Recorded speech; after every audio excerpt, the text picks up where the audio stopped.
Hello everyone, यहाँ पे हम कुछ गेट के क्वेश्चन सॉल्व करने जा रहे हैं जो प्रीवियस ईयर में आए हैं, हीट ट्रांसफ़र कंडक्शन वाले। ठीक है, तो पहला क्वेश्चन आप लिखा हुआ यहाँ पे देख सकते हैं। क्वेश्चन दिया हुआ है a composite slab with the temperature at the interface between two material. ये डायग्राम दिया हुआ है और इसका ये इंटरफेस है, इस पर ये टेम्परेचर है टी इंटरफेस। ठीक है, is equal to the average of two temperatures. ठीक है, तो इसका टेम्परेचर T1 है और मान लो इसका टेम्परेचर T2 है, तो ये टी इंटरफेस क्या हो गया, टी इंटरफेस इक्वल्स हो जाएगा T1 प्लस T2/2, क्योंकि वो बोल रहा है एवरेज है इन दोनों का। Assuming steady one dimensional heat conduction which of the following statement is true about the respective thermal conductivity. ठीक है, तो देखो यहाँ पे आपको दिया हुआ है ये चीज़ें। तो सबसे पहले अब ये देखिए इसमें ज़्यादा क्या है। ठीक, या फिर हम हीट ट्रांसफ़र के टर्म्स में बात करते हैं, क्योंकि स्टेडी स्टेट कंडक्शन है तो जितना हीट ट्रांसफ़र यहाँ से हो रहा होगा उतना हीट ट्रांसफ़र आपका यहाँ पे हो रहा होगा। ठीक है, तो इस केस के लिए है ना, हीट ट्रांसफ़र निकाला है यहाँ पे। ठीक है, तो ये क्या हीट ट्रांसफ़र क्या होगा, thermal resistance temperature difference upon thermal resistance. ठीक है, तो इसमें यहाँ पे टेम्परेचर T1 है स्टार्टिंग में और यहाँ पे टेम्परेचर है T interface.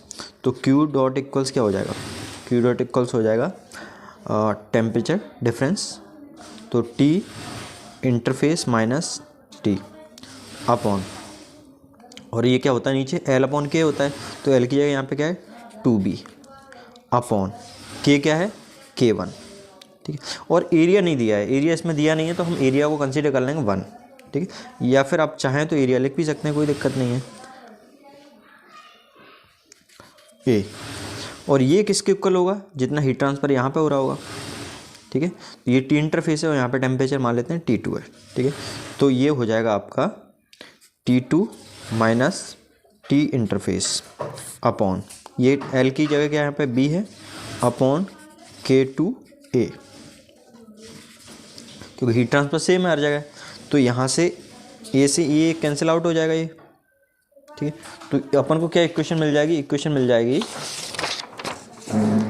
T interface minus T, ठीक है, upon 2B upon K1 equals T2, ये T1 है,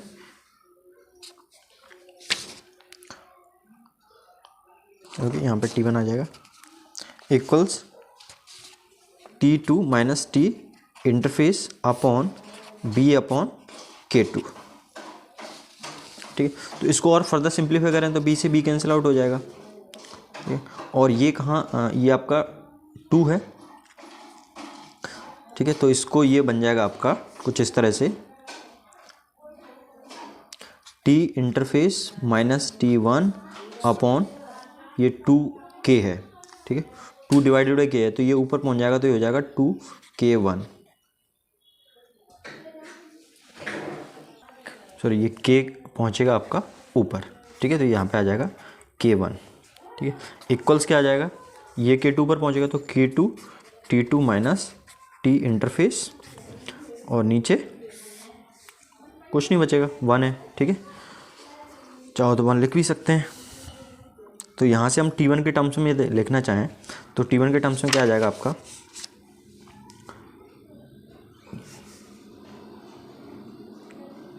टी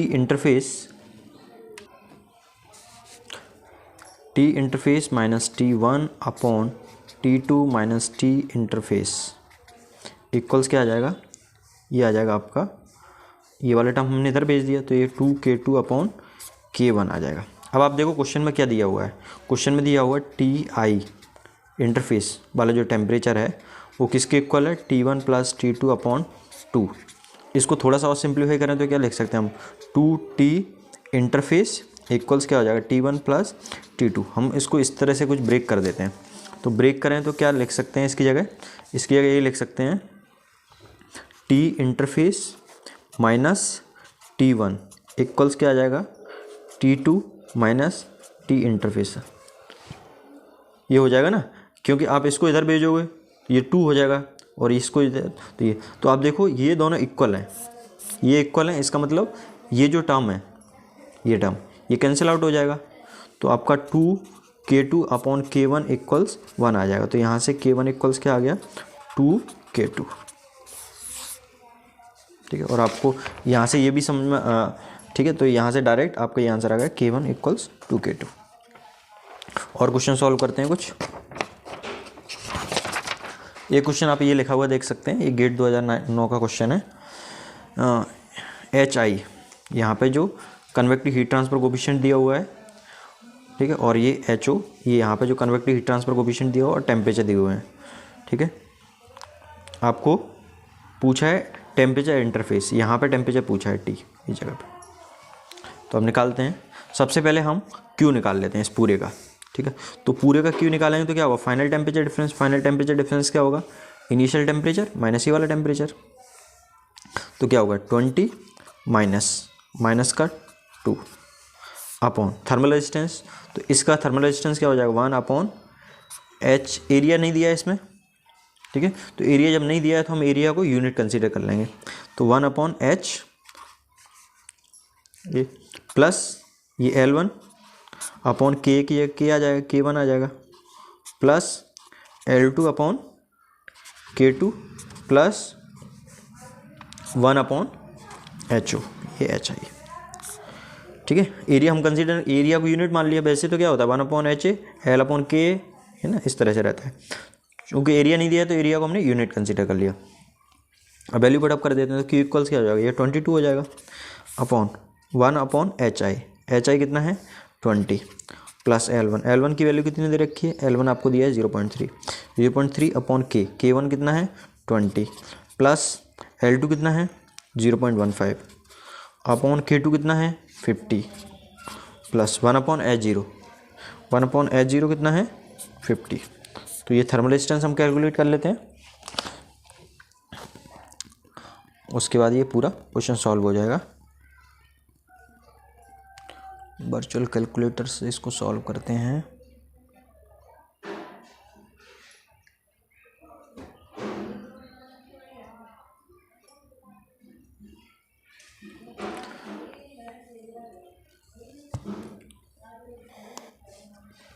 ठीक है, तो सबसे पहले इसमें है आपका 1/20, तो 1/20 ये आ गया, प्लस ब्रैकेट 0.3/20 ये आ गया,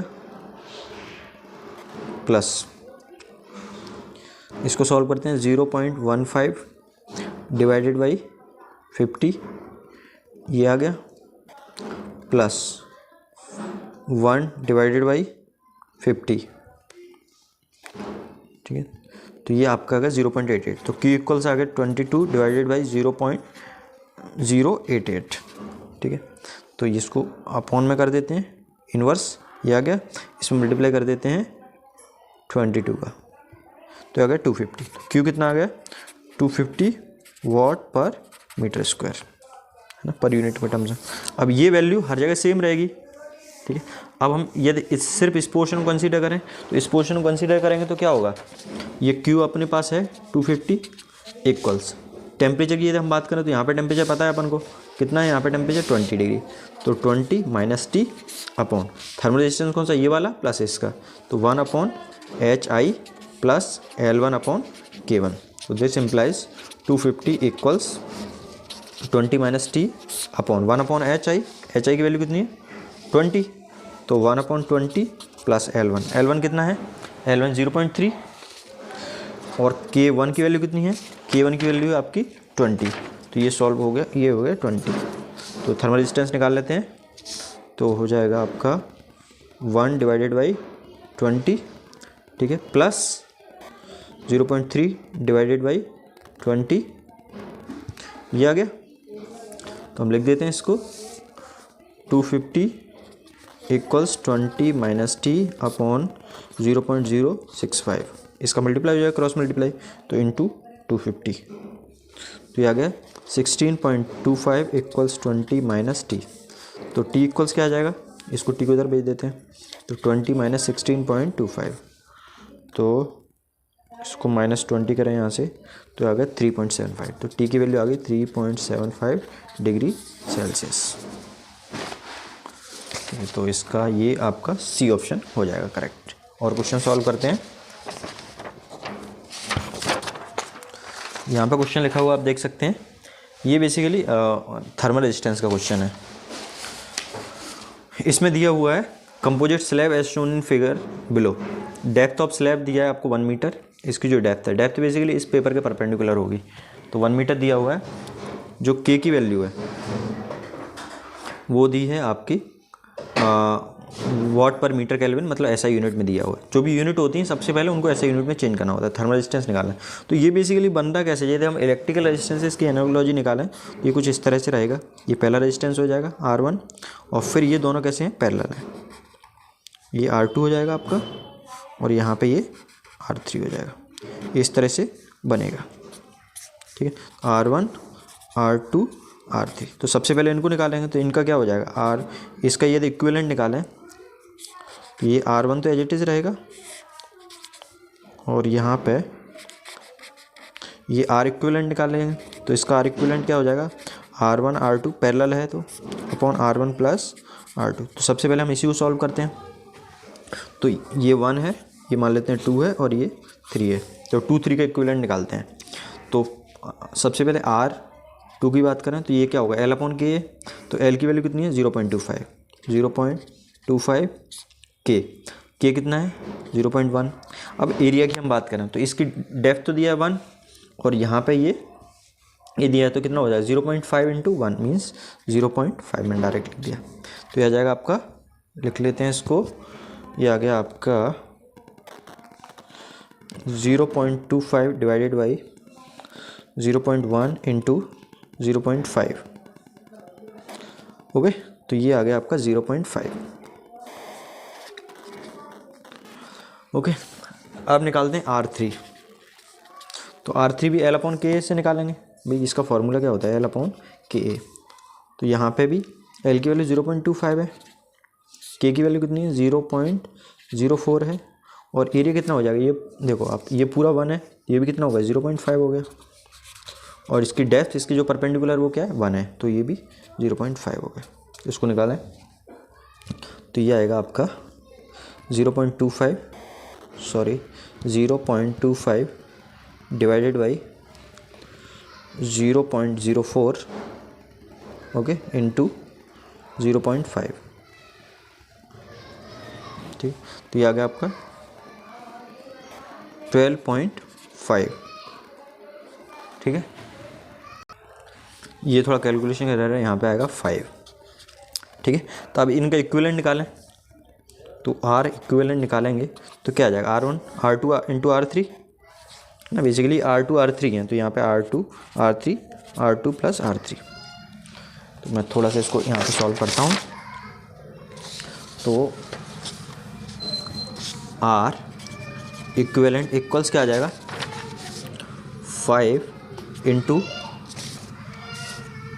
12.5 प्लस अपॉन 5 प्लस 12.5। तो इसको लिख देते हैं अपन, 5 इंटू 12.5 ये आ गया, तो डिवाइड कर देते हैं 17.5 से, ठीक है। तो R इक्विवेलेंट यहाँ पे कितना आ गया 3.57, ठीक है, केल्विन पर वॉट में आएगा ये। अब ये आ गया, और R1 कितना है, R1 भी निकाल लेंगे। तो R1 कैसे होगा, L अपॉन के से निकालेंगे।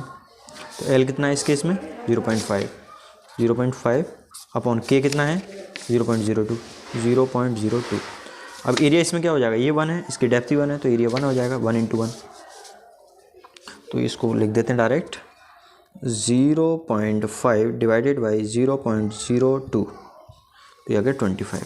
कितना आ गया 25। ओके, तो R टोटल कितना आ गया आपका 25 प्लस 3.571। देखिए आप, अब तो ये इसको हमने एक में कन्वर्ट कर दिया, तो अब ये दोनों क्या हो गए, सीरीज में हो गए, तो जुड़ जाएगा डायरेक्ट जुड़ जाएगा। तो क्या आ गया आपका 28.571। ओके 5 7 बने हैं, तो इसका मतलब ये 28.6 आपका आंसर आ गया। एक क्वेश्चन और लिखा हुआ आप देख सकते हैं यहाँ पे, इसमें दिया हुआ है the temperature variation under the steady heat conduction across the composite slab और टू मटेरियल, है ना, ये दिया हुआ है यहाँ पे, ठीक है। ओके और ये K1 है आपका, इसका थर्मल कंडक्टिविटी K2 है। तो इसमें बताना है आपको, देखो इसमें देखना है आपको स्लोप। तो जब आप स्लोप देखेंगे तो आपको क्या समझ में आ रहा है कि ये है, इसका स्लोप है और यहाँ पे स्लोप है, ठीक है। तो इसका स्लोप क्या है, ज़्यादा है, और इसका स्लोप क्या है, कम है, क्योंकि ये पहले ऐसे आ रहा था ये, लेकिन ये ऐसा हो गया, ठीक है। तो इसका स्लोप ये वाला होगा और इसका स्लोप ये वाला होगा, ठीक है। तो इसका स्लोप कम है, इसका स्लोप ज़्यादा है। तो स्लोप ज़्यादा होने का मतलब क्या है, स्लोप क्या होता है, dt/dx, मतलब आपका जो 1 है, ठीक है, ये dt/dx क्या है, ज़्यादा है, और इन कंपेरिजन टू 2, भाई स्लोप यही तो शो करता है dt/dx। और Q निकालने का फॉर्मूला होता है, Q दोनों केस में Q तो सेम ही होगा, -k dt/dx, K1 dt/dx equals क्या हो जाएगा, K2 dt/dx ऑफ 2। अब आपको मालूम है ये ज़्यादा है और ये कम है, मतलब ये वाला ज़्यादा है, ये वाला कम है। तो इसका मतलब क्या होगा, इसके साथ ये जो K1 होगा ये कम होगा और ये K2 क्या होगा, ज़्यादा होगा। तो इसका आंसर होगा K1 is less than K2, ठीक है, क्योंकि ये ज़्यादा है और ये कम है और ये दोनों बराबर है, तो इससे ये मैथमेटिकल इन्फेरेंस आ जाएगा ना, ठीक है। तो आपका K1 की वैल्यू कम होगी और K2 की वैल्यू क्या होगी, ज़्यादा होगी। तो ये आपका डी ऑप्शन हो जाएगा।